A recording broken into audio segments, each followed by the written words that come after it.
کل قیامت کے دن اللہ سوال کرے گا. On the day of judgment, Allah subhanahu wa ta'ala is going to ask you, when you had this in your community, why didn't you make use of it? تم نے اس کا استعمال کیوں نہیں کیا, تم نے اس کا فائدہ کیوں نہیں اٹھایا؟ آج کی بچیوں کو معلوم ہونا چاہیے کہ وضو میں کتنے فرائض ہیں, کیا طریقہ ہے. زندگی نبی کریم صلی اللہ علیہ وسلم کی طرح نہ ہوئی تو کس کی طرح؟ مرحبا مرحبا مرحبا مرحبا مرحبا. اور قرآن کریم کی تلاوت سے اس بزم کا, اس اینول فنکشن کا آغاز کریں, کیونکہ قرآن کریم کی تلاوت سے ہمیں اس پروگرام کی ترتیب سمجھ میں آئیں گی. اللہ تبارک و تعالی ہمارے اس پروگرام کو کامیاب کریں. آپ لوگ دعا کریں اور اس قرآن کریم کی تلاوت کو سماعت کریں. باللہ من الشیطان الرجیم. بسم اللہ الرحمن الرحیم.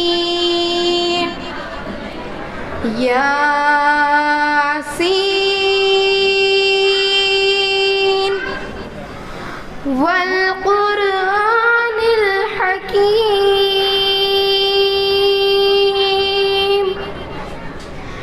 انک لمن المرسلین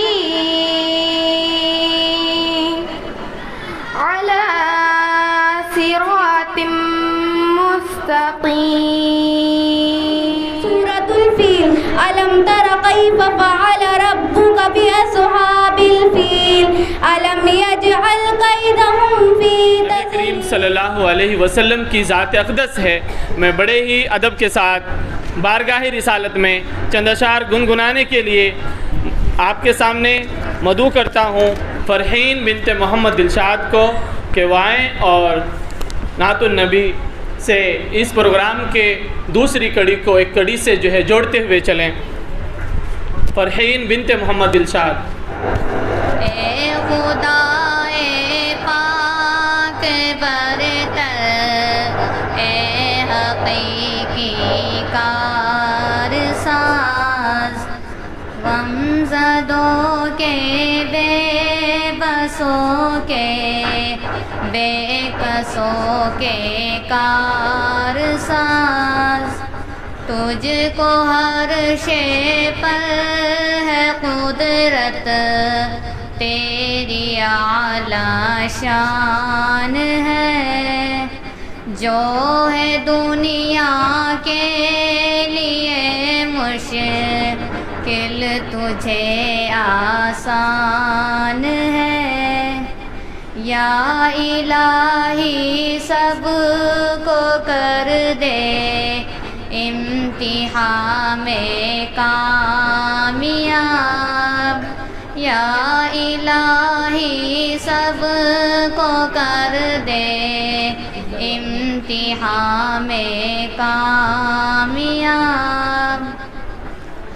کامیابی کامرانی ہو خدا سب کو نصیب، رات و دن کی محنتوں کا حوصلہ سب کو نصیب، ہم یوں ہی درجہ بدرجہ رات و دن پڑھتے رہے، علم کے میدان میں آگے سدا بڑھتے رہے، جان گلشن شان گلشن کی طرح بن کر رہے، اور جب نکلے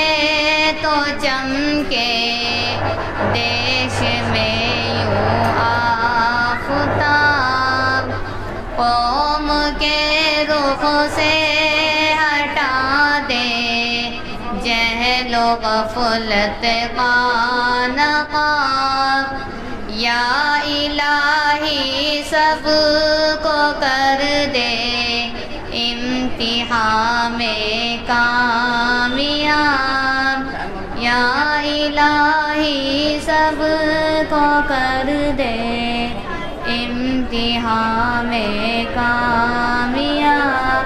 السلام علیکم. حدیث پیش کرنے کے لیے منتشا بنت نظام الدین کو مدعو کرتا ہوں. نمبر 1 ایمانیات پر الدین یسرن، ترجمہ دین آسان ہے. حدیث نمبر 2 عبادات پر مفتاح الجنت الصلاۃ، ترجمہ جنت کی کنجی چابی نماز ہے. حدیث نمبر 15 لا يدخل الجنت نمام، ترجمہ چغل خور جنت میں داخل نہیں ہوگا. چاہتی ہوں جو بات جیسی ہو اس کو ویسے ہی بیان کرو، اس میں کمی زیادتی مت کرو، اور اگر ہم نے کسی بات میں کمی زیادتی کی یا کچھ گھٹا بڑھا کر لگا دیا تو یہ جھوٹ ہے. مسئلہ ایک دن دیر سے اٹھے، انہیں مکتب جانے میں دیری ہو گئی. جب وہ مکتب پہنچے تو معلمہ نے پوچھا دیری کیوں کی؟ اگر مسئلہ اصلی بات بتا دیں تو سچ ہے، اگر انہوں نے کوئی اور بات بنائی یا کوئی گھٹا بڑھا کر کچھ لگا دیا تو یہ جھوٹ ہے. تو حضرت محمد رسول اللہ صلی اللہ علیہ وسلم نے فرمایا مسلمان سب کچھ ہو سکتا ہے لیکن جھوٹا نہیں ہو سکتا. السلام علیکم. ابن محمد نعیم کو مدعو کرتا ہوں وہ آئے اور اپنا بیان پیش بزرگوں کریں. اور دوستوں، اللہ کا بہت بڑا احسان ہے کہ جس نے ہمیں مسلمان بنایا اور ہمیں نبی صلی اللہ علیہ وسلم کی امت میں پیدا فرمایا اور سب سے پیارا اور آسان دین ہم کو دیا، جس کے ذریعے ہم اپنی پوری زندگی اللہ کے حکم اور نبی صلی اللہ علیہ وسلم کے طریقے پر گزار. ان کے بعد ہیں عبد المقیت ابن محمد نفیس.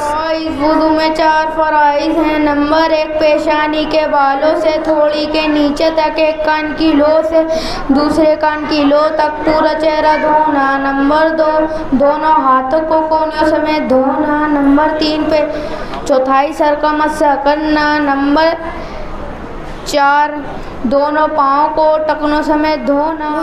نماز ہر مسلمان پر فرض ہے. اس فرض کو ادا کرنے کے لیے وضو ضروری ہے. نماز کی کنجی وضو ہے اور وضو کی کنجی نماز. بغیر نماز کی جنت نہیں ملے گی اور بغیر وضو کے نماز نہیں ہوگی.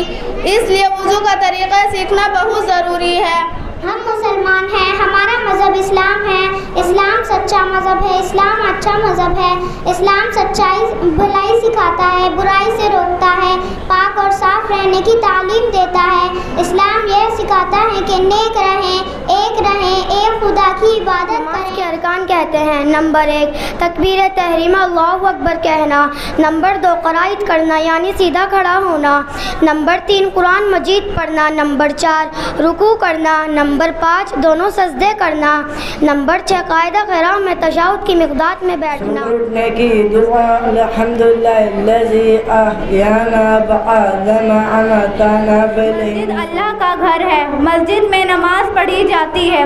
دنیا میں سب سے بہتر جگہ مسجد ہے. مسجد میں اللہ کی خاص رحمت نازل ہوتی ہے. اذان سن کر مسلمان ادب سے مسجد میں آتے ہیں اور نماز پڑھتے ہیں. مسجد میں نماز پڑھنے سے ثواب زیادہ ملتا ہے. مسجد کا دل سے احترام کرو. مسجد کو خوب پاک صاف رکھو. اللہ پاک ہے، وہ پاکی کو پسند کرتا ہے. مسجد میں دنیا کی باتیں کرنا منع ہے. مسجد میں اللہ کا ذکر کرو اور قرآن مجید پڑھو. مسجد میں جاؤ تو وہاں کے امام صاحب سے ملاقات کرو اور ان سے کوئی دین کی بات بھی سیکھ لیا کرو. السلام علیکم. پروگرام میں ایک دوسرا پہلو ہے بڑی بچیوں کا، جو بچیاں اسکول اور کالجز کے ساتھ میں مکتب بھی جو ہے پڑھتی ہیں. بسم اللہ الرحمن الرحیم. الحمدللہ رب العالمین الرحمن الرحیم مالک یوم الدین. حضرت محمد صلی اللہ علیہ وسلم آخری نبی. آپ صلی اللہ علیہ وسلم کے بعد قیامت تو کوئی نبی نہیں آئے گا. آپ نے خود فرمایا انا خاتم النبیین لا نبی بعدی. ترجمہ میں آخری نبی ہوں، میرے بعد کوئی نبی نہیں آئے گا. لہٰذا جو شخص آپ صلی اللہ علیہ وسلم کے بعد اپنے نبی ہونے کا دعویٰ کرے گا وہ جھوٹا ہے، اور جو اسے نبی مانے گا وہ کافر ہے. علیہ وسلم کے بعد کسی نبی کے آنے کی ضرورت نہیں رہی ہے، کیونکہ اللہ تعالیٰ نے آپ کے ذریعے دین کو ہر طریقے سے کامل و مکمل کر دیا۔ معجزہ: اللہ تعالیٰ اپنے پیغمبروں سے کبھی عادت کے خلاف ایسی چیزیں ظاہر کرا دیتا ہے جن پر اللہ تعالیٰ کے سوا کسی کو قدرت نہیں ہوتی، دوسرے لوگ اس کے کرنے سے عاجز ہوتے ہیں، ایسی چیزوں کو معجزہ کہتے ہیں۔ اللہ تعالیٰ نے بہت سے پیغمبروں کو ان کی رسالت کی تائید کے لیے مختلف قسم کے معجزے عطا فرمائے ہیں، جیسے حضرت موسیٰ علیہ السلام کی لاٹھی کا سانپ بن جانا، حضرت عیسیٰ علیہ السلام کو اللہ تعالیٰ کے حکم سے لوگوں کو زندہ کرنا، حضرت داؤد علیہ السلام کے ہاتھ میں لوہے کا نرم ہو جانا، حضور صلی اللہ علیہ وسلم نے چاند کی طرف اشارہ کیا تو چاند کے 2 ٹکڑے ہو گئے، سبھی کفار مکہ نے چاند کے 2 ٹکڑے دیکھ لیے، اور حضور صلی اللہ علیہ وسلم نے چاند کی طرف اشارہ کیا تو چاند پھر سے آپس میں اس طرح جڑ گیا کہ چاند جیسا تھا ویسا ہی ہو گیا۔ اسی معجزے کو شق قمر کہتے ہیں۔ جب پیارے نبی صلی اللہ علیہ وسلم نے اللہ کا پیغام اللہ کے بندوں تک پہنچا دیا اور ہر طرف سے اسلام کا کلمہ بلند فرما دیا تو اللہ تعالیٰ نے آپ صلی اللہ علیہ وسلم کو اپنے پاس بلانے کا ارادہ فرما لیا۔ چنانچہ سفر حج سے لوٹنے کے 3 مہینے بعد آپ صلی اللہ علیہ وسلم کی طبیعت خراب ہونے لگی۔ جب تک آپ میں چلنے کی طاقت رہی آپ برابر نماز پڑھانے کے لیے مسجد تشریف لے جا رہے تھے، لیکن جب چلنے کی طاقت بالکل ختم ہو گئی تو آپ نے حضرت ابو بکر رضی اللہ کو نماز پڑھانے کا حکم فرما دیا۔ جہنم نہایت ہی تکلیف کی جگہ وہ کافروں اور مشرکوں کے لیے تیار کی گئی ہے، اس میں اب ہوں گے آگ کے مکان اور آگ کی زنجیریں ہوں گی، آگ کے بستر ہوں گے، آگ کی ہوں گی، بڑے بڑے اور بچھو ہوں گے جو ہر جہنمیوں کو ڈستے رہیں گے۔ کھانے کے لیے زقوم جہنم کا کانٹے دار درخت ہوگا، پینے کے لیے پیپ اور کھولتا ہوا پانی ہوگا جو آنتوں کے ٹکڑے ٹکڑے کر دے گا۔ کچھ اس کی خبر بھی ہے تم کو وہ شوز جہنم کیا ہوگا، کچھ اس کی خبر بھی ہے تم کو وہ شوز جہنم کیا ہوگا، جس آگ کا ایندھن انسان ہو اس آگ کا عالم کیا ہوگا، جب گھنگرو گلے کا بولے گا اور سانس کا ڈورا ٹوٹے گا، جب روح نکلے گی رگ رگ سے اس وقت کا عالم کیا ہوگا۔ قال الله تبارك وتعالى في القرآن المجيد والفرقان الحميد لقد كان لكم في رسول الله أسوة حسنة۔ محترم بزرگوں، ابھی میں نے آپ کے سامنے ایک آیت پیش کی ہے جس کا ترجمہ یہ ہے کہ یقیناً تمہارے لیے آپ صلی اللہ علیہ وسلم کی ذات میں ایک بہترین نمونہ ہے۔ حدیث میں آیا ہے کہ آپ صلی اللہ علیہ وسلم نے ارشاد فرمایا، تم میں سے کوئی شخص اس وقت تک کامل مومن نہیں ہو سکتا، یعنی مکمل ایمان والا نہیں ہو سکتا، جب تک کہ میں اس کے نزدیک اس کے والدین، اس کے بچوں اور تمام لوگوں سے زیادہ محبوب نہ ہو جاؤں، یعنی پیارا نہ ہو جاؤں۔ تو اس کی وجہ یہ ہے کہ ہماری زندگی میں ہمارے پیارے نبی صلی اللہ علیہ وسلم کے طریقے موجود نہیں، ان کی سنت ہماری زندگی میں موجود نہیں۔ حدیث میں آیا ہے کہ اگر انسان کی زندگی میں دنیا کے ساتھ تمام طریقے موجود ہیں اور ہمارے پیارے نبی صلی اللہ علیہ وسلم کا کوئی بھی طریقہ موجود نہیں تو ہم دونوں جہان میں ناکام ہیں، یعنی دنیا میں بھی اور آخرت میں بھی۔ اور اگر ہماری زندگی میں ہمارے پیارے نبی صلی اللہ علیہ وسلم کے تمام طریقے موجود ہوں اور دنیا کا کوئی بھی طریقہ موجود نہ ہو تو ہم دونوں جہان میں کامیاب ہیں۔ سبحان اللہ۔ ہمیں چاہیے کہ ہم آپ صلی اللہ علیہ وسلم کی سنتوں کو ادا کریں، ان کی سنتوں کو اپنی زندگی میں لائیں، ان کی سنتوں کے مطابق اپنی زندگی گزاریں۔ محترم بزرگوں، آئیے ہم سب مل کر عہد کرتے ہیں کہ آپ صلی اللہ علیہ وسلم کی سنتوں کو ادا کریں گے، ان کی سنتوں کو اپنی زندگی میں لائیں گے، ان کی سنتوں کے مطابق اپنی زندگی گزاریں گے انشاءاللہ۔ اگر جنت میں جانے کا ارادہ ہو کمانے کا، اگر جنت میں جانے کا ارادہ ہو کمانے کا، گلے میں ڈال لو کرتا محمد کی غلامی کا۔ وآخر دعوانا الحمدللہ رب العالمین۔ جو ہے شارقہ کو مدعو کرتا ہوں کہ وہ آئیں اور علم کی اہمیت پر بیان کریں۔ کہ ایک مرتبہ گوا کے سناتی ہوں کہ ایک شخص تھا نشے کی حالت، خوب شراب پی رکھی تھی، نشے کی حالت وہ صنم کر رہا تھا۔ تو ایک مرتبہ نکل گئی آسمت، تو اللہ فرشتوں نے کہا یہ تو نشے کی حالت، اس کے منہ سے تو غلطی سے نکل گئی۔ تو اللہ تعالی نے مجھے کوئی نہ سمجھ سکا اس باپ کا درد جس کی بیٹی بھی چلی گئی اور زمین بھی چلی گئی۔ الحمدللہ الذی کفا وسلام علی عبادہ الذین اصطفا، اما بعد فاعوذ باللہ من الشیطان الرجیم، بسم اللہ الرحمن الرحیم۔ فقد قال النبی صلی اللہ علیہ وسلم من تزوجها امرأة لعزها لم يزد اللہ الا ذلا ومن تزوجها لمالها لم يزد اللہ الا فقرا الى آخرہ او کما قال علیہ الصلاۃ والسلام۔ میں کوئی مقرر تو نہیں کہ تقریر کر سکوں یا خطیب تو نہیں کہ خطبہ دے سکوں، لیکن چند دن مکتب جمال رشیدی میں رہ کر جو کچھ حاصل کیا ہے آپ کے سامنے پیش کرنا چاہتی ہوں۔ محترم بزرگوں اور دوستو، آج میں آپ کے سامنے ایک ایسی چیز کے بارے میں بات کرنا چاہتی ہوں جو آج کل اس معاشرے میں عام ہو چکا ہے، جس کو جہیز کے نام سے جانا جاتا ہے، جس نے انسانوں کی سینکڑوں نہیں، لاکھوں نہیں، کروڑوں نہیں بلکہ ہزاروں زندگیوں کو تباہ برباد کر دیا ہے۔ حدیث شریف میں آیا ہے کہ آپ صلی اللہ علیہ وسلم نے ارشاد فرمایا، جس شخص نے عزت حاصل کرنے کے لیے شادی کی، یعنی اس لیے شادی کی کہ لوگوں میں اس کی عزت ہو، تو اللہ تبارک و تعالیٰ اسے ذلت اور رسوا کر دیں گے۔ اور جس شخص نے اس لیے شادی کی کہ اس کو مال ملے، جہیز کے لیے شادی کی، گاڑی بنگلوں کے لیے شادی کی، عزت و شہرت کے لیے شادی کی، تو وہ دن بھی دور نہیں جب اس پہ فقر و فاقہ آئے گا۔ محترم بزرگوں دوستو، آج ہندوستان میں خاص طور سے ہمارے معاشرے میں یہ وبا اتنی بری پھیل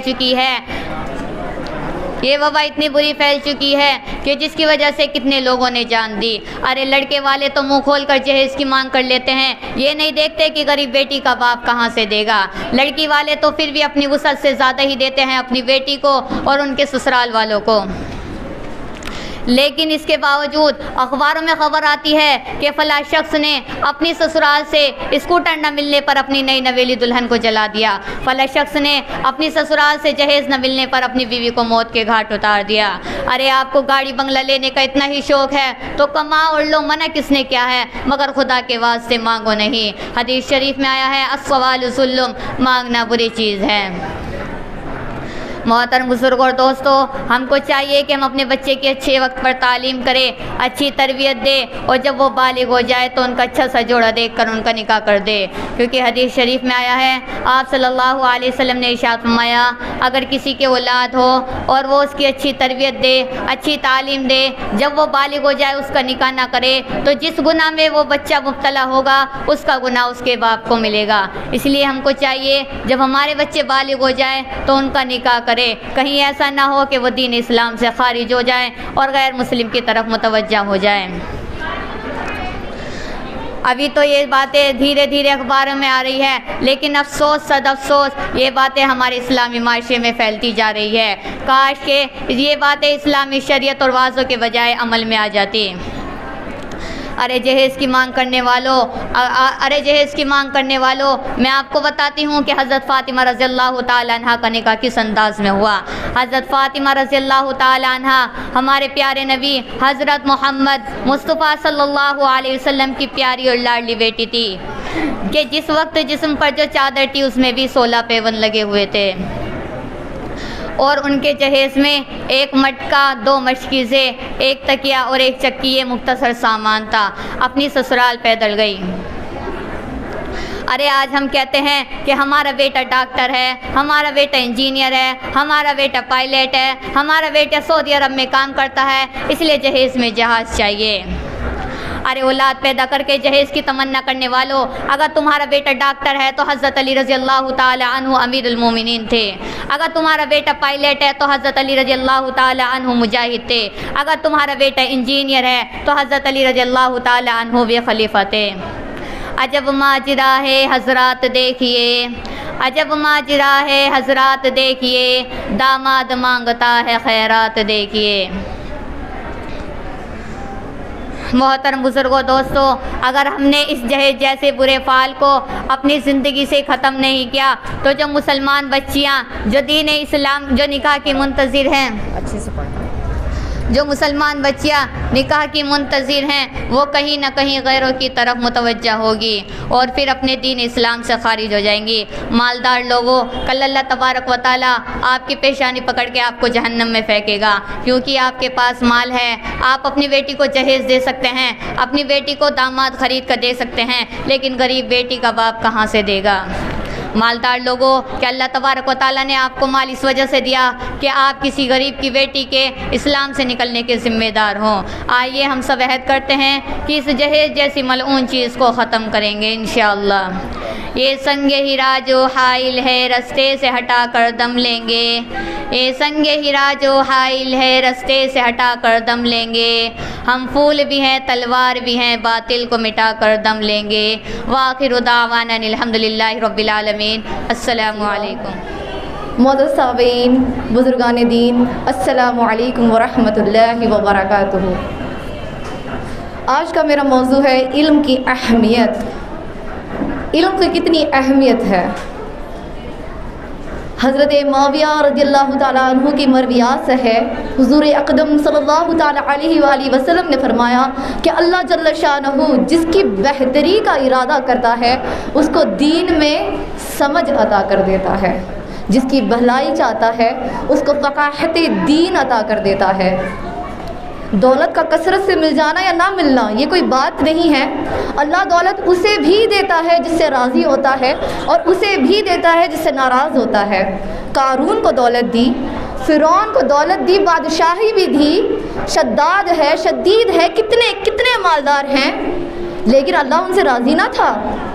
اللہ پاک نے ان کو بھی دولت دی جن سے راضی تھا۔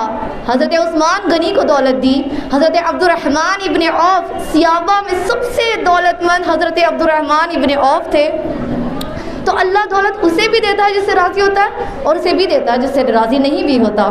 حضرت سلیمان علیہ السلام کو پیغمبری بھی دی، بادشاہی بھی دی، دولت بھی دی، علم بھی دیا، لیکن فقاہت فی الدین، دین کی سمجھ صرف اسے عطا کرتا ہے جس سے راضی ہوتا ہے، جس سے راضی ہوتا ہے اسے دولت دین عطا کر دیتا ہے۔ حضور اکرم صلی اللہ تعالیٰ علیہ وآلہ وسلم نے فرمایا کہ جس نے دین کی تلاش میں ایسے راہ پہ نکلا، وہ علم تلاش کرتا تھا، علم طلب کرتا تھا، تو گویا سہد اللہ لہ بہ طریقا الی الجنہ، تو گویا وہ جنت کے راستے پر چلا، تو وہ جنت کے راستوں پر چلا۔ سبحان اللہ۔ تو اللہ کے رسول نبی کریم صلی اللہ علیہ وسلم پیارے صحابہ کے ساتھ محبوب گفتگو کر رہے تھے، آپ پر وحی نازل ہوئی، فرمایا جو صحابہ آپ کے سامنے بیٹھے ہوئے ہیں ان کی زندگی صرف ایک صحابہ کی ہے، ایک صحابہ کی ہے۔ تو حضور اکرم صلی اللہ تعالیٰ علیہ وسلم نے فرمایا اے میرے پیارے صحابی، تمہاری زندگی صرف ایک صحابہ کی رہ گئی ہے۔ تو پیارے صحابہ کی پیاری باتیں کہنے لگے، یا رسول اللہ مجھے بتائیں میں ایسا کون سا عمل کروں جو آپ کے لیے بہتر، میرے لیے بہتر رہے گا۔ تو حضور اللہ صلی اللہ علیہ وسلم نے فرمایا کہ علم دین سیکھنے میں مشغول ہو جاؤ۔ تو صحابہ رضی اللہ تعالیٰ عنہ فرماتے ہیں، جو اس کے راوی ہیں، فرماتے ہیں کہ اگر اس سے بہتر کوئی عمل ہوتا تو حضور اللہ ہمیں ضرور بتاتے۔ تو گویا علم دین میں اللہ نے اتنی برکتیں رکھی ہیں، اتنی عزتیں رکھی ہیں، جو علم دین کی تلاش میں راہ علم میں نکلتا ہے اللہ اس کو دنیا میں بھی اور آخرت میں بھی اس کی راہ آسان کر دیتا ہے۔ سبحان اللہ، اللہ کی شان۔ حضرت صفوان رضی اللہ تعالیٰ عنہ فرماتے ہیں کہ میں حضور اللہ صلی اللہ علیہ وسلم کی خدمت میں حاضر ہوا. آپ اپنا سرخ رنگ کا کمبل، دھاری دار کمبل پر تشریف فرماتے، ٹیک لگائے بیٹھے ہوئے تھے. میں نے کہا یا رسول اللہ میں علم دین سیکھنے آیا ہوں. تو حضور اللہ صلی اللہ علیہ وسلم نے فرمایا کہ مبارک ہو، خوش آمدید طالب علم کو. طالب علم جب علم دین سیکھتا ہے تو ملائکہ، اللہ کے فرشتے اس کو پروں سے ڈھانپ لیتے ہیں، اور اس کی محبت میں زمین و آسمان میں جتنے بھی فرشتے ہیں وہ ایک کے اوپر ایک سوار ہو کر دنیا کے آسمان تک پہنچ جاتے ہیں. سبحان اللہ، اللہ کی شان. عالم دین سے اللہ کا بھی محبت کرتے ہیں، اور دین سے جو علماء ہے، عالم ہے، اس کے زمین اور آسمان میں جتنی بھی چیزیں ہیں، مچھلی، پرندے، تمام چیزیں اس کے لیے دعا مغفرت کرتے ہیں، دعا کرتے ہیں. سبحان اللہ. ایک عالم اور ایک واقعہ پیش کرتی ہوں آپ کے سامنے. ایک زمانہ تھا، ایک بادشاہ تھا ایک ملک میں، دوسرے ملک نے اس پہ قبضہ کر لیا. قبضہ کر کے جو بادشاہ وقت تھا اس کو قید کر کے دربار میں لایا گیا، دوسرے بادشاہ کے سامنے لایا گیا. تو جو بادشاہ موجود مطلب وقت تھا، اس نے اس کو دیکھا، کہا چونکہ میں بھی بادشاہ ہوں اور تم بھی اپنی سلطنت کے بادشاہ تھے تو میں تمہیں قتل تو نہیں کرتا، میں تمہیں معاف کرتا ہوں. السلام علیکم. میں تمہیں معاف کرتا ہوں، اور اب میں تمہیں اس ملک میں کوئی عہدہ دینا چاہتا ہوں. بتائیں تم کون سا عہدہ قبول کرو گے؟ ہمارے وزیر ہوتے تو کہتے وزیر خزانہ لگا دو. طرح طرح کی حکمران، طرح طرح کی باتیں. ہمارے حکمران ہوتے تو کہتے وزیر خزانہ لگا دیں. انہوں نے فرمایا کہ مجھے معلم لگا دیں. تو بادشاہ ہنس پڑا، کہنے لگا کہ اب پھر سے بادشاہی چاہتے ہو؟ تو یہ بادشاہی ہے، یہ شہنشاہی ہے. اللہ نے علم میں اتنی برکتیں رکھی ہیں کہ دنیا اور آخرت میں کامیابی ہے. ہر جہاں کی education is important. English education is important. دنیاوی تعلیم بھی ضروری ہے لیکن دینی تعلیم بھی ضروری ہے. It's really important for our generation to learn and go the process of learning the Quran Majeed. ہمیں یہی نہیں پتہ کہ ہم سورۃ الفاتحہ کے بغیر نماز فاسد ہے، نماز نہیں ہو سکتی. سورۃ الفاتحہ کا ترجمہ نہیں معلوم کہ الحمدللہ رب العالمین، سب طرح کی تعریفیں اس رب کے لیے ہے. ہم یہی نہیں جانتے تو پھر ہم کیا جانتے ہیں؟ ہم مسلمان ہیں، ہمارا طریقہ مسلمانی ہونا چاہیے، اور ہمارا طریقہ نبی محمد مصطفیٰ صلی اللہ علیہ وسلم کے طریقہ ہونا چاہیے. حضرت سلیمان علیہ السلام کو اللہ نے اختیار دیا، اے سلیمان یا دولت لے لو یا بادشاہی لے لو یا علم لے لو. سلیمان علیہ السلام نے عرض کیا یا اللہ اے میرے مالک تو مجھے علم دے دے. تو اللہ پاک نے فرمایا تو نے علم کو اختیار کیا تو تجھے دولت اور بادشاہی اس کے صدقے میں دے دی. سبحان اللہ. تو علم میں اللہ پاک نے اتنی برکتیں اور اتنی فضل رکھی ہیں. اللہ کے حبیب محمد مصطفیٰ صلی اللہ تعالیٰ علیہ وسلم نے فرمایا کہ جو علم اور اسلام کی سر بلندی کے لیے علم طلب کرتا تھا، علم تلاش کرتا تھا اور علم سکھایا کرتا تھا، دین سکھایا کرتا تھا، اس مرحلے میں اس کو موت آ جائے تو کل جنت میں اس کے اور انبیاء علیہ السلام کے درمیان میں ایک فاصلے، ایک درجے کا فرق ہوگا. سبحان اللہ. تو دین اسلام سیکھنا، سکھانا سب پہ ضروری ہے، لازم ہے. ضروریات دین سیکھنا انتہائی ضروری ہے تاکہ ہمارا طریقہ بھی اسلامی ہو. We need to have the process of learning Islam. It's really very important for our generation to go through the process. بہت سے لوگوں کے پاس یہ چانس بھی نہیں ہوتا، یہ اپرچونٹی بھی نہیں ہوتی. کتنی دور جا کر ان کو دین اسلام سیکھنے کا موقع ملتا ہے. اب ہماری کمیونٹی میں we have the opportunity, we have this honor, we have this chance of learning it. So why don't we make a use of it? کل قیامت کے دن اللہ سوال کرے گا. On the day of judgment, Allah subhanahu wa ta'ala is going to ask you, when you had this in your community, why didn't you make use of it? تم نے اس کا استعمال کیوں نہیں کیا؟ تم نے اس کا فائدہ کیوں نہیں اٹھایا؟ آج کی بچیوں کو معلوم ہونا چاہیے کہ وضو میں کتنے فرائض ہیں، کیا طریقہ ہے. زندگی نبی کریم صلی اللہ علیہ وسلم کی طرح نہ ہوئی تو کس کی طرح ہوئی؟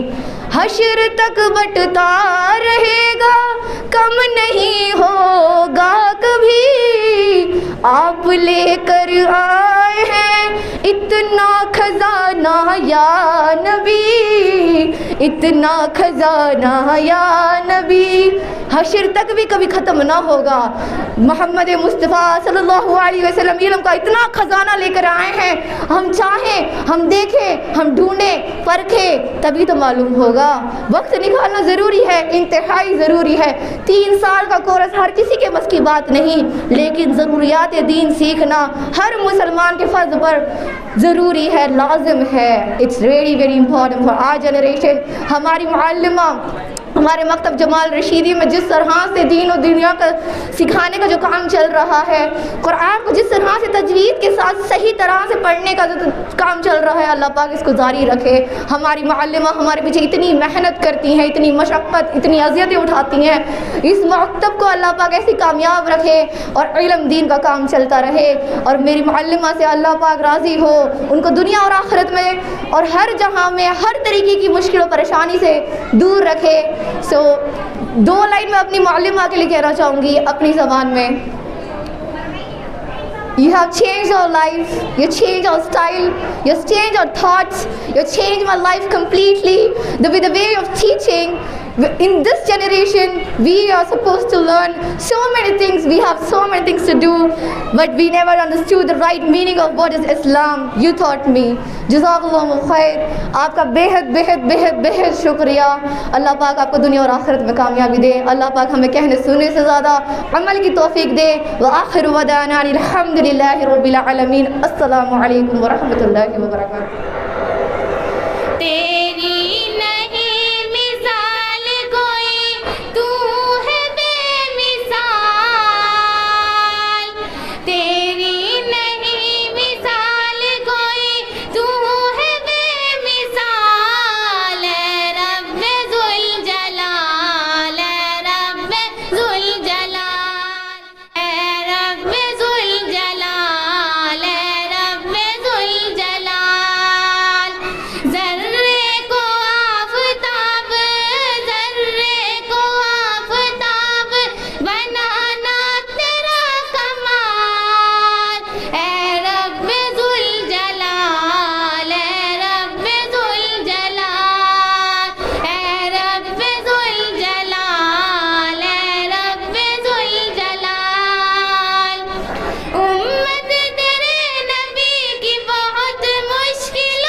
رخصت ہوا کہہ رہی ہے فضا، دوستوں الوداع، دوستوں الوداع، چھا رہی ہے گھٹا آ رہی ہے صدا، دوستوں الوداع، دوستوں الوداع۔ ایک مسرت کا عالم ہے دل میں مگر رو رہی ہے مسلسل میری چشم تر، ایک مسرت کا عالم ہے دل میں مگر رو رہی ہے مسلسل میری چشم تر، وقت رخصت جو تھا سر پہ وہ آ گیا، دوستوں الوداع، دوستوں الوداع، وقت رخصت ہوا کہہ رہی ہے فضا، دوستوں الوداع، دوستوں الوداع۔ اپنا مسکن وطن اور چمن تھا یہی، اس مکتب نے دی ہے نئی زندگی، اپنا مسکن وطن اور چمن تھا یہی، اس مکتب نے دی ہے نئی زندگی، علم کے نور سے دل ہوا پرزیاں، دوستوں الوداع، دوستوں الوداع، وقت روشنی امید ہے، تعمیر دار ارکم ہے، منزل تسخیر کی تدبیر دار ارکم ہے، دار ارکم، دار ارکم